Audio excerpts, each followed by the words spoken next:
അവർക്ക് ഏറ്റവും ഗൗരവതരമായ വെല്ലുവിളി, അവരഭിമുഖീകരിക്കുന്ന ഏറ്റവും പ്രധാനപ്പെട്ട വെല്ലുവിളി വികസന പ്രവർത്തനങ്ങളോട് മുഖം തിരിഞ്ഞു നിന്നു എന്നുള്ളതാണ്.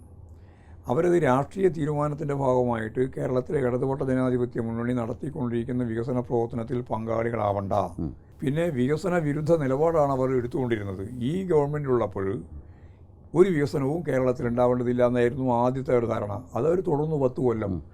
ഈ 10 കൊല്ലം തുടർന്നപ്പെടുന്നുണ്ടായേ ഈ കേരളത്തിൻ്റെ ഇന്നേ വരെയുള്ള ചരിത്രത്തിലെ ഏറ്റവും ഉജ്ജ്വലമായ ഒരു മുന്നേറ്റം വികസന മേഖലയിൽ, അത് പശ്ചാത്തല സൗകര്യ വികസനം, സേവന മേഖലയിലുള്ള മാറ്റം എല്ലാം ചേർന്നുകൊണ്ട് കേരളത്തിലുണ്ടായി.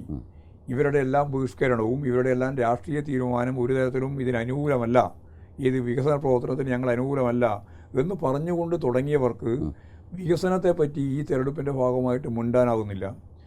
എങ്ങനെയെങ്കിലും വികസനവുമായി ബന്ധപ്പെട്ട ചർച്ച ഒഴിവാക്കാൻ വേണ്ടി എന്തെല്ലാം അബദ്ധജടിലമായ കാര്യങ്ങളാണോ ഇവിടെ ചർച്ച ചെയ്യേണ്ടത് അതാണ് അവർ ചർച്ച ചെയ്തുകൊണ്ടിരിക്കുന്നത്.